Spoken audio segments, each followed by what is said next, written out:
Con nuestro panel de conversación saludamos a la editora general de nuestro departamento de prensa, Montserrat Rolano. Buenos días, Monse. Muy buenos días. Se me olvida que no me puedo alejar del micrófono porque si no, no se me escucha. Mira, si hablo así ya no se escucha, ¿viste?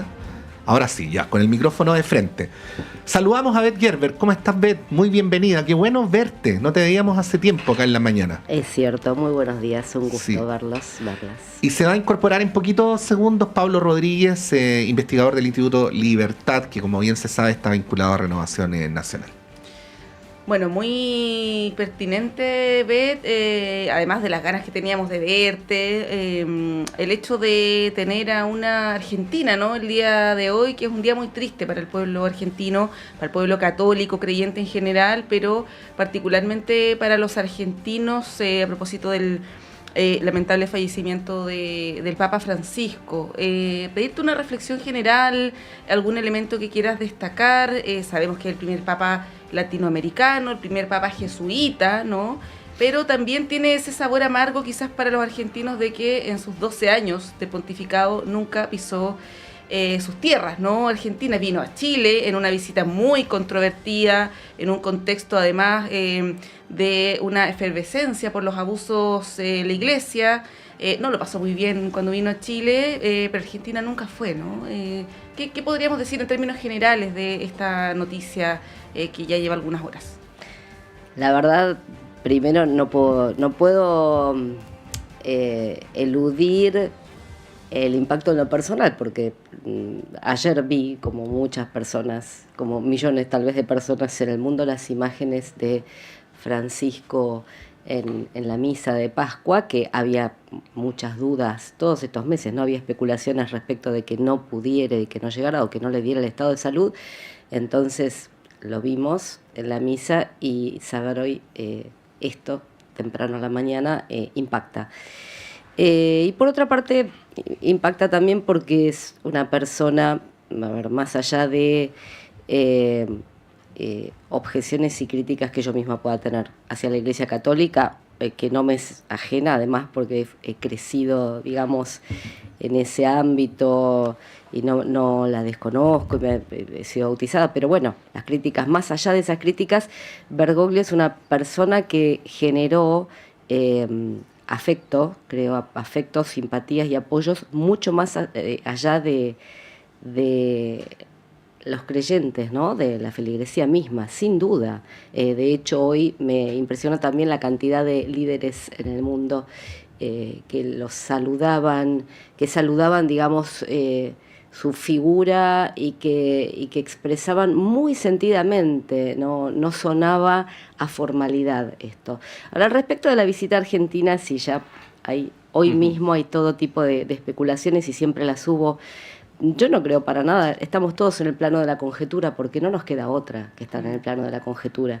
No tengo duda de que a Francisco no le era indiferente la Argentina y sé que estaba absolutamente informado de lo que sucedía y muy al tanto. Era una persona muy politizada y muy partícipe de la vida política argentina, siempre lo fue. Y me parece que de todas las hipótesis que se barajan respecto de por qué no fue, la que me suena más plausible es que no quería profundizar la grieta. Desde que Francisco asumió el papado, desde que Bergoglio, como le decimos en Argentina, ¿no? Bergoglio, por su apellido, esto marcó esa polarización, digamos, entre, en principio, kirchnerismo y macrismo en su momento, y últimamente mileísmo y el resto del mundo. Esa polarización marca la vida política y social argentina. El Papa no era una figura ajena bajo ningún punto de vista al debate político nacional y tenía posiciones tomadas y conocidas. Entonces creo que quiso evitar que eso profundizara. Era imposible que una visita del Papa no movilizara y no generara probablemente aún más tensiones. Sí. Porque bueno, decían que tenía mala relación con Cristina Fernández, pero hubo ahí una suerte de reconciliación, ¿no? Por lo menos dieron señales públicas de distensión. Pero luego Argentina ha tenido, a propósito de lo que hablábamos más temprano, Beth, un proceso de polarización, un proceso de mucha más agresividad en la actividad política de lo que ya era antes, que era bien agresiva a veces. Claro, para un papa haber manejado las señales en esas circunstancias era difícil, ¿no? Ahora, ¿qué podrían decir sobre este papa que por un lado decía las cosas bien claras en relación a la pobreza, al modelo neoliberal, en fin, pero que por el otro lado tenía esta dimensión pastoral que es propia de los papas de promover el diálogo, ¿no? Esto de promover el diálogo en un mundo como el que estamos viviendo es una cosa bien peculiar, ¿eh? No da lo mismo hablar de esto que como hubiera sido en circunstancias de hace 10, 15 años atrás, ¿no? ¿Qué podrías decir sobre eso? Bueno, le tocó particularmente difícil, nunca les toca fácil, ¿no? A los papas, pero primero que le tocó un momento de decadencia y reducción, digamos, de la feligresía. Esto es así. Le tocó un momento de decadencia de la Iglesia Católica y de, claro, achicamiento, ¿no? De reducción de sus seguidores en todos nuestros países también, que son además eminentemente católicos, por lo menos Argentina, Chile, países de la región. No solo aquí, en el mundo entero. La Iglesia venía perdiendo peso político y venía perdiendo también adhesión, y creo que en eso Francisco, no solo por su vocación de diálogo en el plano internacional, que además creo que lo vimos recientemente, ¿no? Incluso en su preocupación por Gaza y no solo intentos, sino acciones de reunir figuras de ambos lados y acercarse mucho, sobre todo a Palestina, diría yo, expresar su solidaridad claramente. Pero creo que Francisco hizo un esfuerzo enorme no solo por aportar al diálogo, sino por ampliar el alcance de la Iglesia Católica, y creo que lo logró en gran parte desde el comienzo, al ampliar también el diálogo hacia otras comunidades, todos lo sabemos, LGTBIQ, etcétera, las diversidades sexuales y otras comunidades que los papas anteriores tenían una actitud muy conservadora y más bien de reducir que de ampliar. Francisco fue en sentido contrario, y creo que en esos términos le fue bien o lo hizo bien, con las limitaciones del caso, digo, en un mundo en que le tocó desde la guerra Rusia-Ucrania hasta lo último más, creo, despiadado y cruel, que es lo que sucede en Gaza, ¿no? Beth, para ir ya cerrando este tema, ir a la política nacional, ¿cómo crees tú que va a ser recordado el Papa? ¿Cuál sería el sello, lo que tú más destacas? Porque hay varios elementos que son significativos, ¿no? Su postura respecto a distintos temas. Tú mencionas el tema de la política internacional, los conflictos bélicos. Está el tema de la migración también, donde él fue un férreo defensor también de la población migrante, enfrentó toda la situación de los abusos en la Iglesia. Algunos dicen que no muy bien. Recordemos acá cuando vino a nuestro país y él planteó que no había pruebas, ¿no? En contra de Barros. Después se dijo, sí. Después lo matizó, claro. Sí. Y terminó removiéndolos a todos. Sí. Así es, sí. Claro. Hechos y no... Sí. No solamente declaraciones. ¿Cómo crees tú que podría ser recordado el Papa así, tratando, obviamente ya es muy reciente, ¿no? Pero tratando de hacer algún tipo de resumen? Yo creo que el Papa, más allá de siempre se pueden hacer y siempre habrá objeciones y se puede considerar que no fue suficiente todo lo que hizo por transformar y por reconocimientos de derechos, a pesar de esos matices, creo que lo que va a prevalecer, o es más, no tengo duda que va a quedar como en la historia como un papa dialogante que abrió a la Iglesia que venía padeciendo una cerrazón y un conservadurismo completamente anacrónicos, y un papa que facilitó el diálogo, muy comprometido con las relaciones internacionales, con los más vulnerables en la sociedad y con la paz internacional. Creo que va a marcar la historia y una diferencia importante en ese sentido en la Iglesia Católica. Un legado y más positivo. allá de la Iglesia Católica, sí, no tengo duda. Sí. Saludamos a don Pablo Rodríguez. Bienvenido, Pablo. Muchas gracias por estar acá. Hola, buenos días. Sí, pues la noticia del día. ¿Qué reflexión te merece el legado del Papa, ¿no? Que obviamente lo estamos haciendo acá en una perspectiva laica, incluyendo, por cierto, la sensibilidad católica, pero hablando de este legado que va más allá de lo estrictamente religioso. Sí, en general, como que me cuesta ver legados, como que son hoy día momentos son difíciles para ver como grandes figuras, grandes transformaciones, y yo creo que es parte de la crisis que pasa en la Iglesia Católica. O sea, también hay algo de eso respecto a cómo él se manejó y cómo él de alguna forma lideró la Iglesia en estos años, porque es una Iglesia Católica que en general, por lo menos en esta parte de la región, pareciera no ser tan relevante como un actor político no es, pero social tampoco.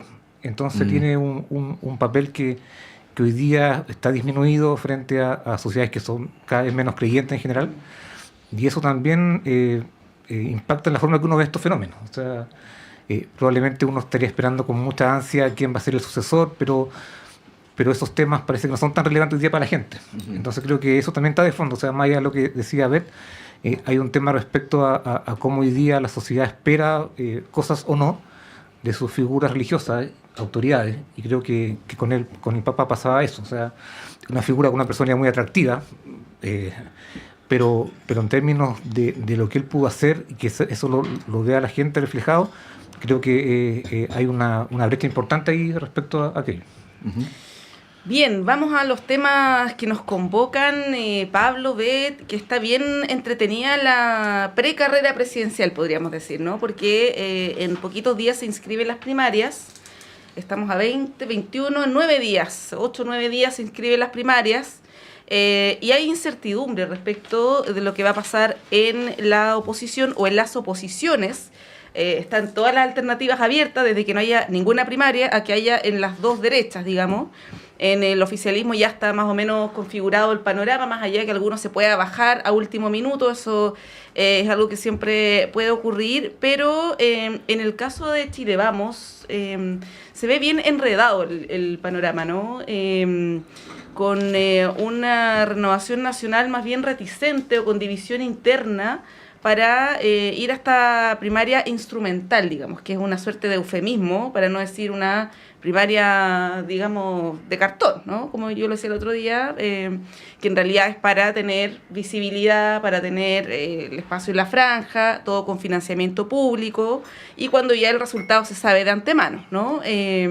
¿Cómo ven ese escenario cuando además legalmente tampoco está claro, por ejemplo, que Francisco Chaguán anunció ayer en el Mercurio, porque tampoco se sabía si es que había renunciado, él dice renuncié a Renovación Nacional.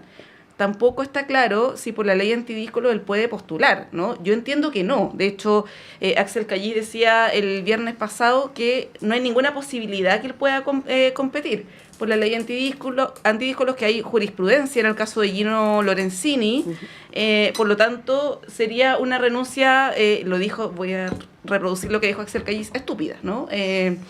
Y está el tema también de desproclamar a la candidata, una cuestión bien rara, bien inédita, ¿no? Esto de quitarle el apoyo para luego hacer una nueva instancia, ¿no? De los partidos, tanto de RN como de Bópoli, para apoyar a militantes de sus filas. Beth, ¿cómo ves ese escenario bien enredado, por decirlo de alguna manera sutil? Primero me encantó lo de desproclamar, que ya habla mucho de este proceso. Ese es un neologismo, ¿eh? Es maravilloso. Sí, porque en la RAE te he puesto que no está. Pero está...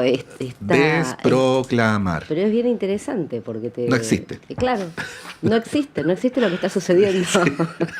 No. Es una nueva palabra, sí. Usted me preguntaba, y más allá de todo esto, me extraña, digo, que alguien como Chaguán no tenga en sus equipos, digo, la claridad de saber lo que señalaba Axel, si es posible o no es posible y si está infringiendo la ley antidíscolos, porque para qué hace, ¿no?, toda esta movida. Pero yo me preguntaba, frente a estas primarias de un lado y del otro, pero sobre todo la de las dos derechas, que habría que pensar, ¿no?, qué está pasando en los equilibrios o en las balanzas de estas dos derechas, y si hay todavía dos derechas, me parece que una se está llevando puesta a la otra, y forzando sus procesos, que me parece nefasto, pero cuánto hay de señales y de movidas para adentro y cuánto se olvida él hacia afuera, ¿no? Porque todas, cómo son leídas todas estas señales y estos movimientos desde la ciudadanía, desde la opinión pública, etcétera, etcétera. Claro,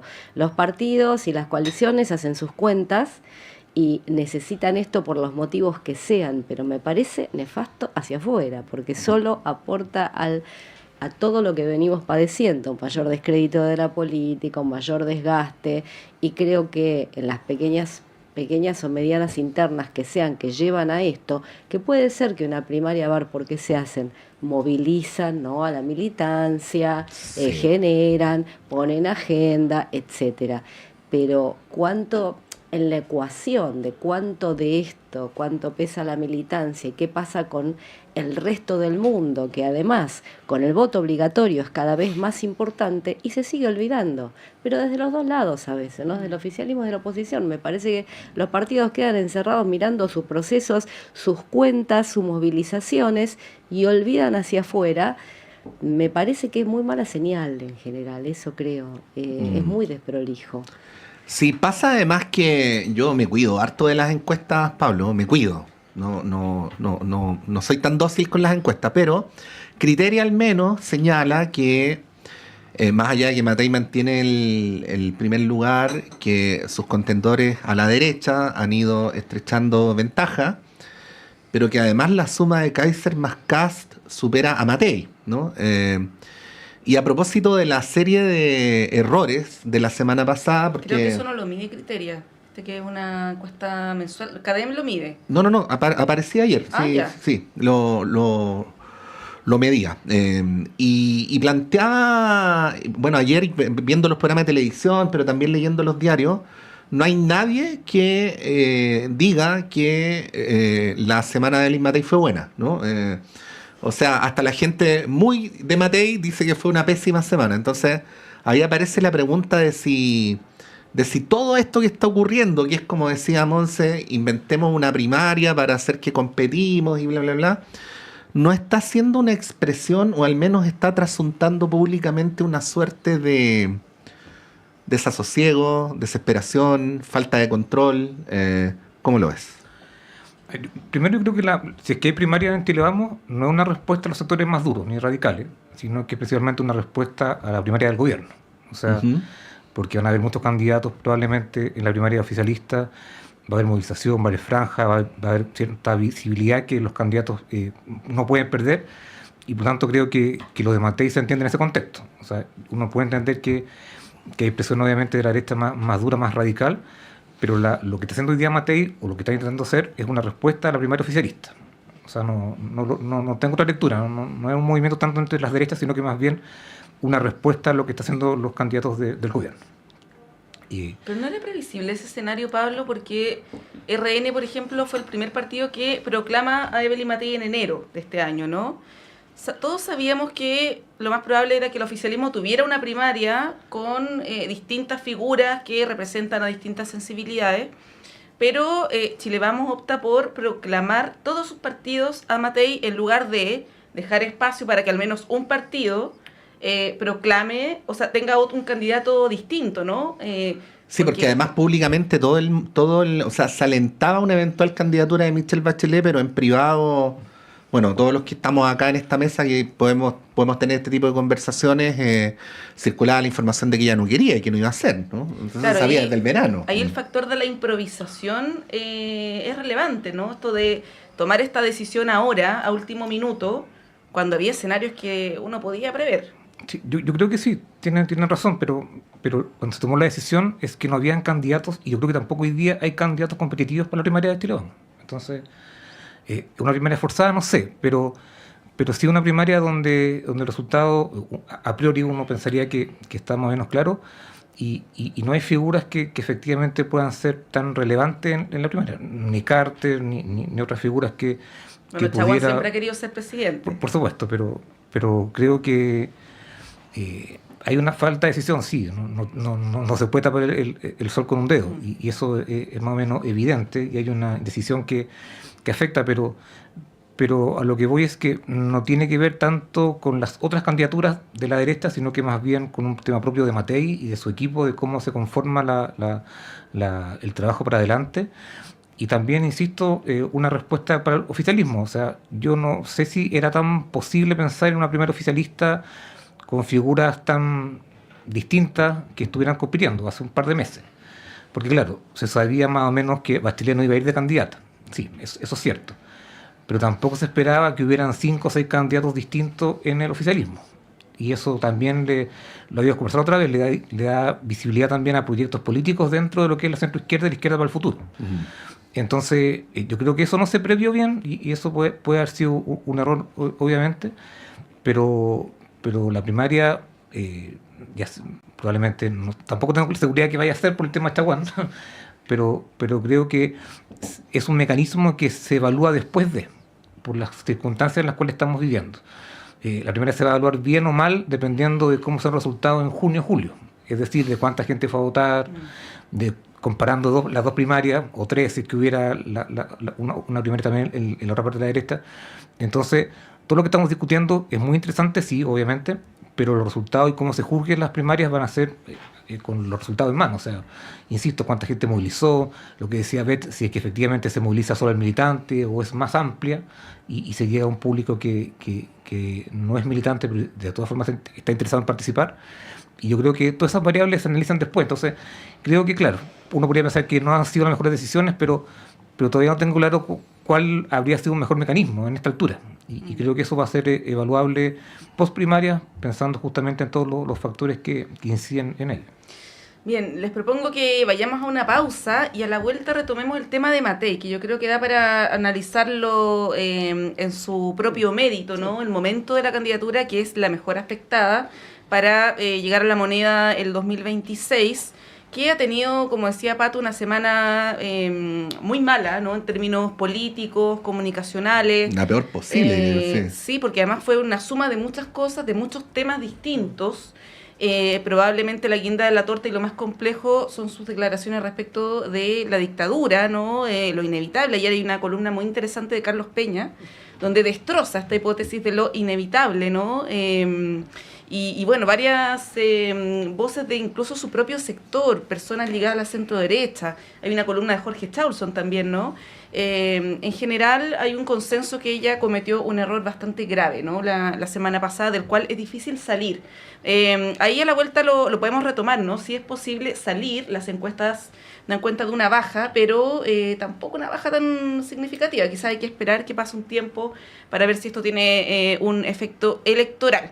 Son las 9:03, hacemos un breve corte y a la vuelta retomamos con este y otros temas.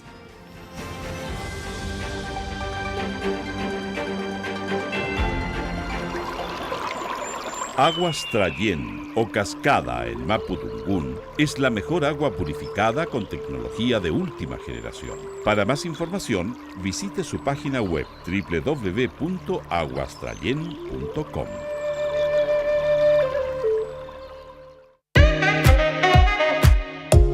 Durante 14 años, el tradicional espacio ciudadano saludable de la Facultad de Odontología de la Universidad de Chile ha acompañado un proceso de sensibilización y comunicación sobre las complejidades del fenómeno de la salud, formando una amplia y diversa red desde la academia, las y los tomadores de decisión y las organizaciones de la sociedad civil. Soy la periodista Cecilia Espinosa Cortés, conductora de A Tu Salud, y te quiero invitar a que juntas y juntos sigamos aprendiendo y problematizando lo que nos ocurre con el bienestar.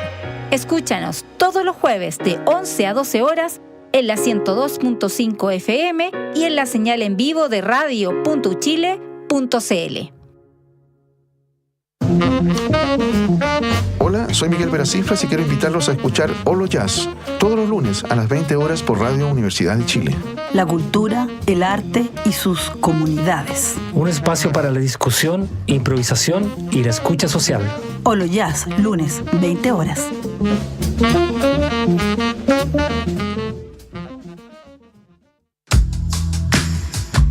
Bajo el lema Mes del Libro y la Lectura en la Universidad de Chile, Camino a Filuni, durante abril se realizarán una serie de actividades gratuitas, tales como charlas, lecturas poéticas y recorridos patrimoniales, con el objetivo de promover la lectura, la industria editorial y la protección de los derechos de autor. Entre ellas, destaca una nueva versión de La Ruta de Gabriela y Libros Libres. Conoce más en las redes sociales de @vexcom_uchile. Colabora Radio Universidad de Chile.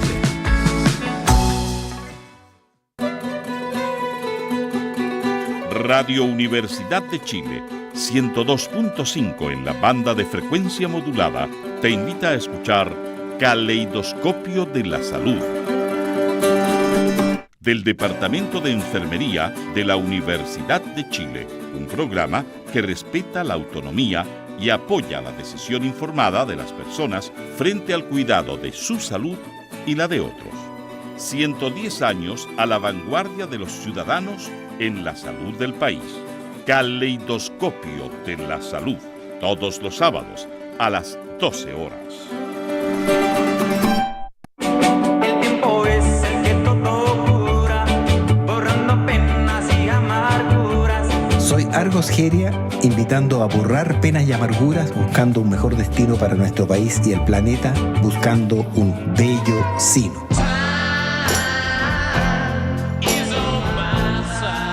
Es una invitación a ser dueños de nuestro futuro, entendiendo el presente con una ayudita de la ciencia, el arte, los lugares y su gente, al ritmo de la música de todo tiempo, lugar y estilo. Y nos dieron las 10 y las 11. Bello Sino, domingo a las 10 de la mañana en Radio Universidad de Chile, la radio que reflexiona como usted.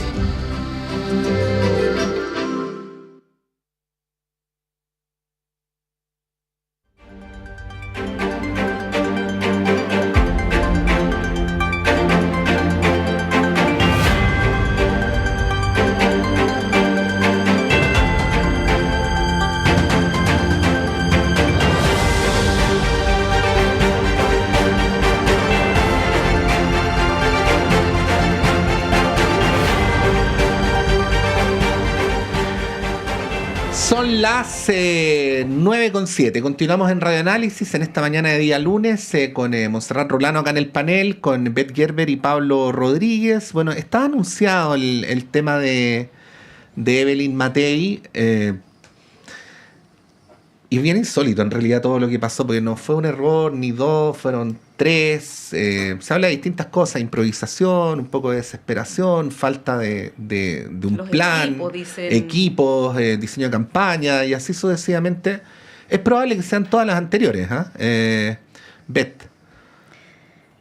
Primero, algo que hemos conversado acá en la radio desde el año pasado, por lo menos, no sé cuánto hace que está Evelyn en carrera, pero es muy difícil sostener carreras de tan largo aliento y ella viene corriendo hace más de un año, no sé cuánto, ¿sabes, Pablo? Por lo menos. Es muy difícil sostener eso. Y se está desgastando, claro, corres este riesgo, desgastarte antes de tiempo, antes de cuando empieza la recta final, que es donde tendrías que tener todas las pilas, las lucideces, etcétera. El desgaste viene por varias partes. Ahora, yo no creo que haya dicho nada que ni siquiera que obedezca, no sé si obedece a lo estratégico, si eran, como algunos dijeron, guiños hacia ese electorado de ultraderecha que se le está escapando y que parece una amenaza. Es una amenaza real porque suma mucha fuerza y parece mucho sentido en lamentablemente amplios sectores de la población. Entonces, no sé tanto si fue estrategia, creo que dijo lo que piensa. Y claro, una candidata no puede decir lo que piensa tan sin filtro, pero dijo lo que piensa. Ahora, ¿cuánto le impacta en términos electorales? La verdad es que dudo que en términos masivos esto le haga grandes daños, pero sí le genera daños a nivel de élite, a nivel de los referentes que son quienes ahora tienen y mueven cuestiones, porque tienen que tomar posición al respecto, y puso en un brete a la derecha democrática, a los liberales, a gente de Renovación Nacional, por supuesto que los pone en un brete. Ahora, en términos masivos, lamentablemente no sé si tiene tanto impacto. Yo creo que, por otra parte, y voy a decir algo duro, no hay encuestas todavía. La verdad que me dan lo mismo casi las encuestas que circulen. Primero, que algunas son de cero calidad, o de dudosa calidad por lo menos, y es muy temprano para todo. Recordemos, siempre lo hago, en que estábamos en la elección anterior a estas alturas y creo que eran Jadwe Lavín y no había ninguna duda de que esa iba a ser la primera vuelta. En mayo Boric nada de eso marcaba sucedió. 2%. Era, Mayo 2021. Lavín era sin duda, era indiscutiblemente el candidato de la derecha y ni siquiera llegó ahí. Sí, pero al menos, y esto es a modo absolutamente hipotético porque no podría ser de otra manera, al menos en el caso de Matei podría haber una autopercepción de debilidad, ¿no? O autopercepción de amenaza, Pablo, como una manera de explicar todos estos errores no forzados de los últimos días. Sí, yo te agrego, Pablo, muy breve, que los analistas ligados a la centro derecha, el viernes pasado tuvimos a Claudio Alvarado del IES acá también. Sí, que fue bien duro con Matei. Apuntan, claro, pero apuntan a un diseño de la campaña, los equipos que hay que reforzar. Y la pregunta que yo me hago es si esto tiene que ver con los equipos, que además ella hizo una presentación también hace algunas semanas de sus equipos, ¿no? Y hay figuras bien importantes de la centro derecha. ¿Tiene que ver con los equipos o tiene que ver con ella? ¿No? Porque da la impresión que Matei tiene una tendencia a hablar a título personal, a decir cosas que ella piensa, ¿no? Lo de la pena de muerte es lo que ella piensa, no le consultó a nadie, puso en una situación muy incómoda a Chile Vamos. Luego el tema del litio es lo que a ella se le ocurrió, no lo había conversado previamente con sus equipos, ¿no? Con gente que luego tiene que salir a defenderla. El tema de las cámaras yo creo que es una anécdota, pero lo de la dictadura es muy complejo también, porque ella dice lo que probablemente es lo que piensa, pero sin ningún filtro, ninguna asesoría. Y ahí, Pablo, la pregunta que me hago y que te la traspaso es si es que el problema no tiene que ver con la candidata, ¿no? Más allá que los equipos que estén detrás de ella. No, yo creo que es un tema de diseño político de la campaña, de cómo se ha establecido su despliegue.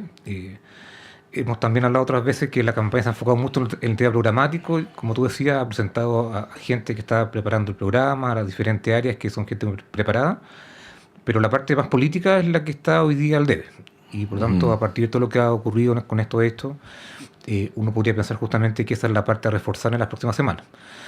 Depende mucho si se va primario o no, o se va directamente a la primera vuelta, pero creo que es la conformación de equipos que la acompañen justamente la debilidad hoy día. O sea, cuando tú tienes un buen equipo, probablemente te ayuda justamente a no cometer estos errores, de dar tantas entrevistas o tantos temas seguidos, abrir flancos que no son necesarios, y también de alguna forma cuidarla. Entonces, creo que más que la candidata, que claro, ella dice las cosas y ella es la protagonista, pero creo que tiene que ver con una fase política que le falta justamente a su comando. Y creo que eso es lo que hoy día se percibe como una debilidad, y eso tiene mejora, obviamente. O sea, no es algo que es irremediable, sino que se puede todavía fortalecer, pero creo que el tema va por ahí, de cómo se construye un equipo que la proteja de alguna forma, con voceros que tenga políticos relevantes, con presencia de parlamentarios probablemente también, que no están hoy día tan inmiscuidos en la campaña. Entonces, creo que políticamente se puede fortalecer, y creo que ahí podría jugar mucho mejor ella con un equipo mucho más preparado, que, insisto, que la proteja más que la exponga a que ella siempre está hablando, sino que probablemente tenga más voceros, más líderes que puedan de alguna forma defenderla. Betty lo decía al principio, ser primera en la encuesta por tanto tiempo es muy difícil mantenerlo. Sí, pues, desgasta. Y todos te critican a ti. O sea, Kaiser la van a criticar por lo que diga o por lo que no diga. El oficialismo se ordena e intenta también sacarle un poco al pizarrón. Entonces, falta gente que de alguna forma también salga a contestar. Y no puede ser siempre la candidata presidencial. Tiene que haber otras personas que también salgan justamente con un discurso a responder y ser ofensivo en algunas materias. Entonces creo que eso es lo que falta, pero lo veo más desde el punto de vista político que de otro ámbito. Beth, la pregunta más allá de Matei sobre la derecha democrática, la existencia de una derecha democrática en Chile, o cuán hegemónica es la derecha no democrática, ¿no? Porque que existe una derecha democrática yo creo que no cabe ninguna duda. Pero, por ejemplo, en el fin de semana a mí me costó encontrar opiniones que se desmarcaran de Matei, de la centro-derecha. Por ejemplo, Evópoli, hasta el momento como partido no ha habido ningún pronunciamiento. Ha habido algunos puntuales, por ejemplo, Hernán Larraín Mate, expresidente de Evópoli, compartió una declaración de hace 12 años, ¿no? Para los 40 años del golpe, que criticaba esta tesis de lo inevitable del golpe de Estado, ¿no? Pero fue él, luego lo secundó Ignacio Briones y como que para de contar, ¿no? Me llamó mucho la atención que no hubiera una crítica explícita o alguien que marcara la diferencia respecto de estas posiciones, ¿no? Dentro de la derecha.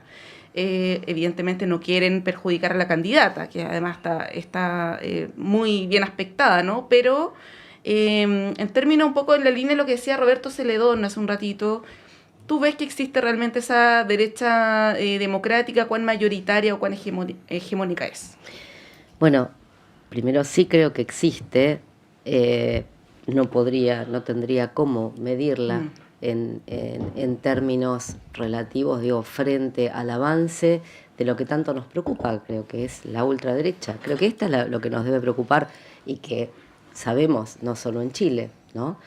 Responde a el espíritu de los tiempos, parece, ¿no? El zeitgeist, estos avances de las ultraderechas, lamentablemente, en mi país de origen y en tantos más de la región y en el mundo entero.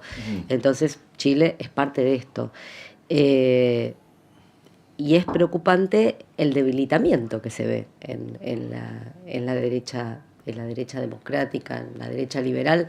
Me pasó lo mismo que a vos, busqué esto y busqué también Evópoli, que pasó, bueno, sí, claro, creo que hubo algo más oficial, pero pasó casi inadvertido respecto de la posición frente a la dictadura y los asesinatos y las vulneraciones a los derechos humanos. Me parece que Matei en esto los pone, además, es bien complejo lo que pasó, porque los pone en un zapato chino, porque no les queda otra a la derecha democrática que seguir apoyando esa candidatura, que es su candidatura por ahora, por más que hagan esta primaria trucha.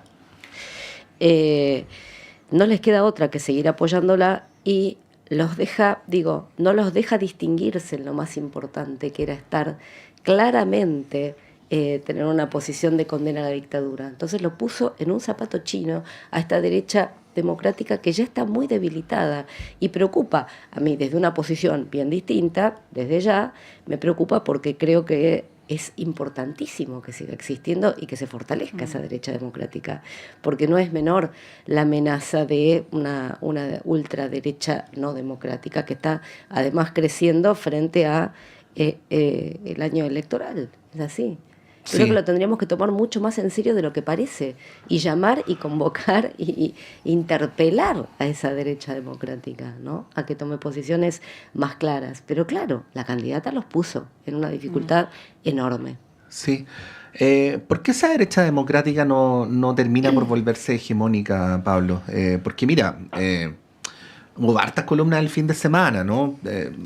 Ya en los 50 años el punto de discusión era si el golpe era inevitable, ¿no? Pero como Evelyn Matei fue más allá, está la carta demoledora de Sofía Prats, ¿no? Donde pregunta si haberle puesto una bomba a sus padres ahí en barrio de Palermo, en Buenos Aires, era o no inevitable. En la misma columna de Daniel Matamala se preguntaba si torturar y fusilar a Víctor Jara era inevitable y así sucesivamente. Entonces está la cantidad de hechos gravísimos que ocurrieron entre el 73 y el 75, que ese fue el plazo que puso, ¿no? 74, bueno. Que la pregunta por lo inevitable es bien difícil de sostener, ¿no?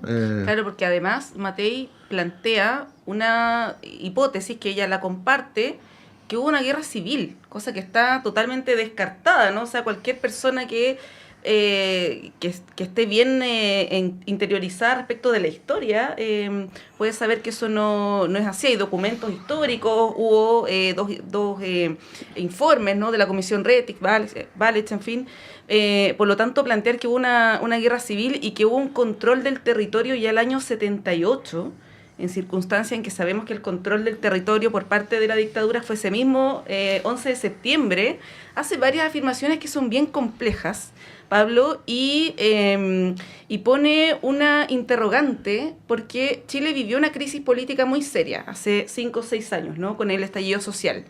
Y el presidente Piñera, de quien yo por lo menos en lo personal creo que tiene profundas convicciones democráticas y lo demostró, tomó una decisión en noviembre cuando estaba ahí la embarrada, que fue incluso peor que el 18 de octubre, si sacar a los militares y agudizar probablemente la crisis o dar una vía institucional a través del proceso constitucional. Y él tomó la segunda alternativa, ¿no?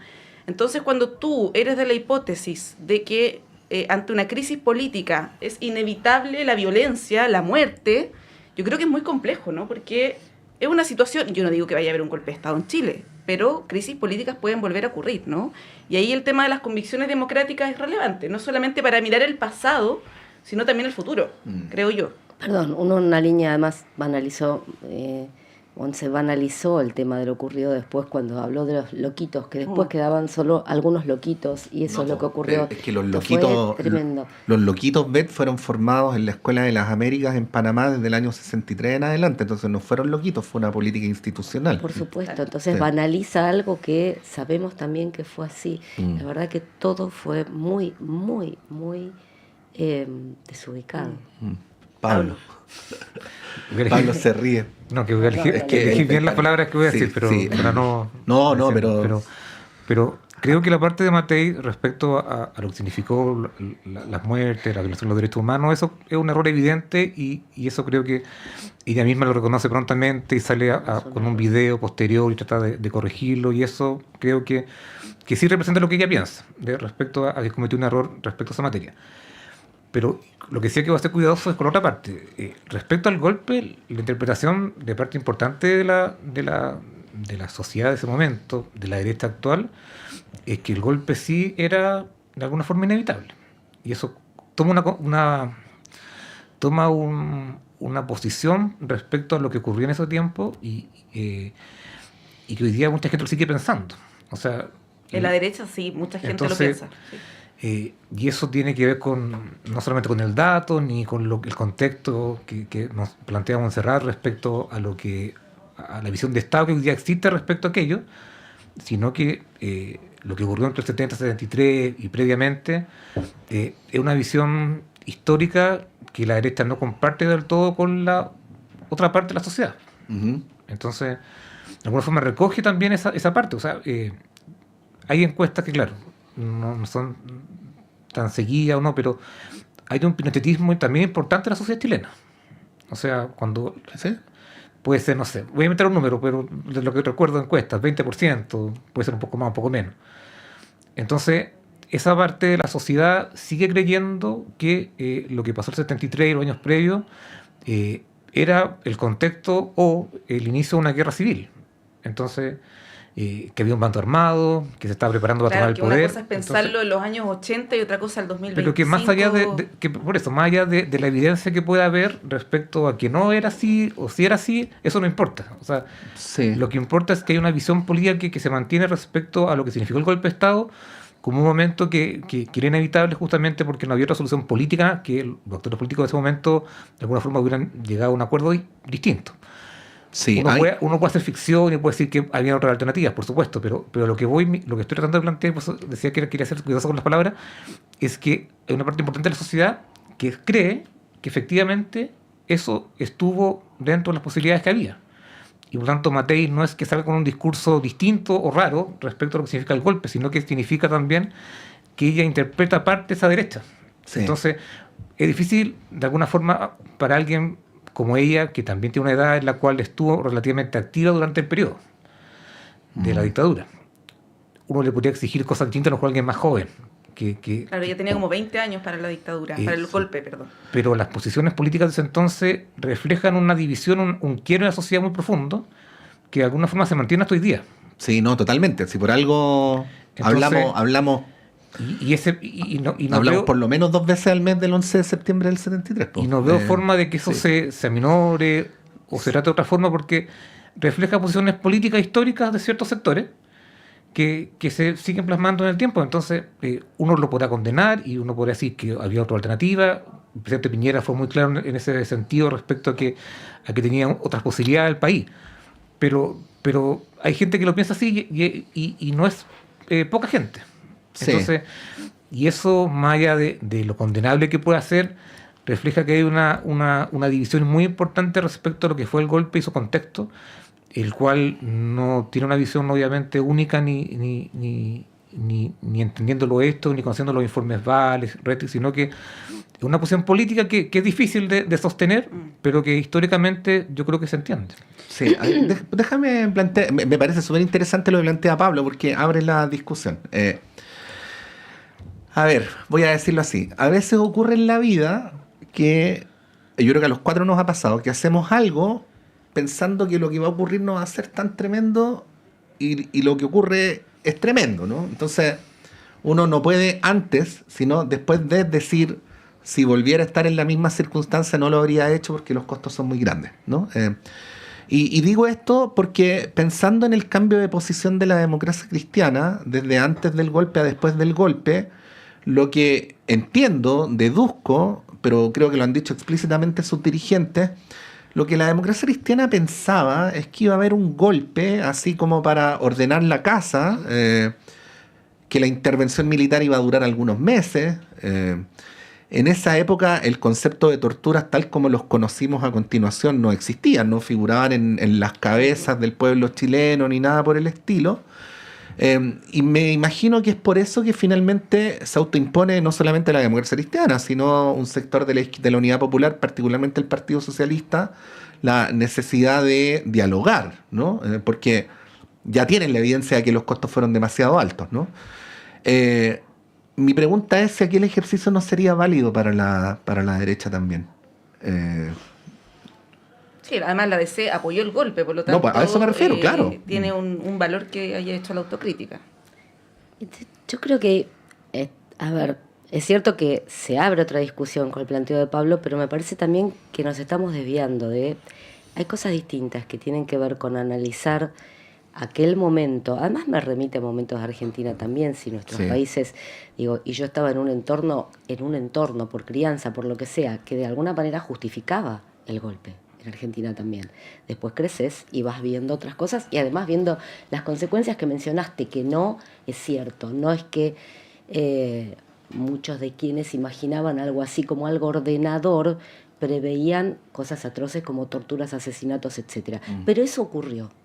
Entonces no estamos discutiendo si, me parece, y que con lo que dijo Matei, no estamos analizando y no se trata, lo grave no es si, que además sería contrafáctico, pensar si era posible que la salida no fuera un golpe y fuera otra, y si Allende hubiera, no sé, porque es contrafáctico.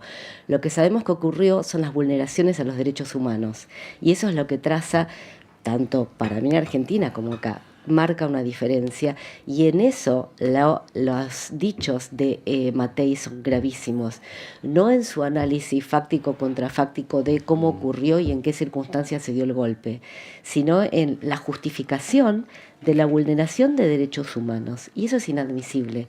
Esa es la línea que hay que trazar. Oye, nos quedan muy poquitos minutos, pero hubo otro hecho el fin de semana que pasó muy inadvertido con todo esto, que es el apoyo del presidente Lagos a la candidatura de Carolina Toá. Yo pensé que ibas a decir el apoyo del alcalde de Desbordes a Gonzalo Durán.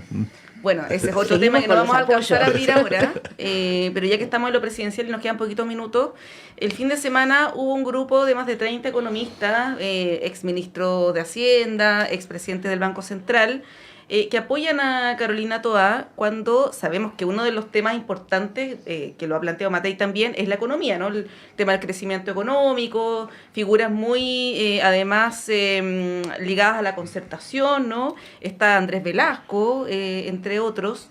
Está eso por un lado, y por el otro el apoyo del presidente Lagos, que además se da justo el día en que el Partido Socialista tiene un aniversario. Sabemos que el presidente Lagos tiene doble militancia, ¿no? Es militante socialista.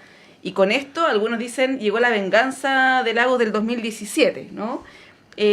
Pablo, ¿algo que decir respecto de eso? Porque de alguna manera refuerza, yo no sé si esto se traduce en las encuestas, pero refuerza la candidatura de Matei en un momento de debilidad, de Toá, en un momento de debilidad de la de Matei. Pero también ahí se da el gustito personal del presidente Lagos, que estaba fuera de la escena pública hace varios meses. Sí, lo que uno lee es que es como el último intento de la concertación o el nombre que tuvo en su momento, de alguna forma de revalorizar su proyecto político. Yo creo que esa es la lectura que uno hace respecto a los apoyos que ella ha tenido, de los economistas que están siendo parte de su campaña. Recordemos que la concertación tuvo muy buenos economistas. una de las características y probablemente una de las críticas que le hacía la izquierda, que no estaba tan contenta con los gobiernos de la Concertación, es que sus economistas no eran tan distintos en algunos sentidos a un economista que hubiera sido de derecha liberal. Claro. Y por tanto, esa combinación de elementos social y liberales, creo que intenta de alguna forma potenciar la candidatura de Toá, pero lo veo como el último de esta historia de un proyecto político que está debilitado, que ha fortalecido al gobierno del presidente Boris. Sí, es cierto, lo ha mantenido de alguna forma a flote, pero son las últimas, de alguna forma, posibilidades de que ellos se constituyan como la izquierda alternativa para el futuro. Yo insisto con ese planteamiento, que más allá de que gane la presidencial, la derecha o la izquierda, lo que se está jugando el centro izquierda y la izquierda tiene que ver justamente con ver qué proyecto político se impone. Si es del Frente Amplio, si es de la Concertación de alguna forma renovada, sectores más liberales, no sé, pero hay un proyecto político que está en disputa y creo que justamente estos apoyos políticos son expresión de aquello. ¿Ves? Me parece nuevamente que hay ciertas élites que se hablan a sí mismas. También le hablan a la militancia, pero creo que falta mirar más allá y ser más creativos, porque lo que puede ser atractivo para un sector es, no sé si acá se usa la expresión, pianta votos para otro, ahuyenta votos para otro, porque no para todo el mundo es, como lo lee una parte de la élite concertacionista o exconcertacionista, atractivo este tipo de expresiones, sino que te pueden llevar a lo que dijo Pablo, a que sean los como últimos estertores de un sector que ya está en retirada. Entonces, me parece que habría que también, sería necesario que hagan una mirada más allá de un mundo más amplio que va más allá de su propio electorado cada vez más chico y también de cara a las nuevas generaciones. Pero esto corre también, lo mismo que estábamos conversando respecto de la interna en las derechas, ¿no? Sí. Ahí se escapa la mirada de un mundo más amplio que con el voto obligatorio es el que está definiendo elecciones. Y hay élites que siguen mirándose el ombligo, esto es lo que me parece. Sí, algunos de los nombres que firmaron, y en todo caso son todos muy destacados economistas, eso está fuera de discusión. Eduardo Vitrán, Sergio Vitar, Dante Contreras, Eduardo Engel, Nicolás Izaguirre, Álvaro García, Andrés Gómez Lobo, Osvaldo Larrañaga, Jorge Marchal, Osvaldo Rosales, Andrés Velasco, Roberto Saller, Andrés Saller. Son algunos de los firmantes de esta declaración de apoyo. Bien, nos tenemos que ir, no alcanzamos a hablar de la acusación constitucional contra el delegado presidencial, que es una noticia en desarrollo, se va a presentar esta semana. Ha habido apoyos, contraapoyos, algunos medios curiosos como el de el alcalde Desbordes, ¿no? Así que vamos a estar siguiendo, por cierto, ese tema que es muy relevante.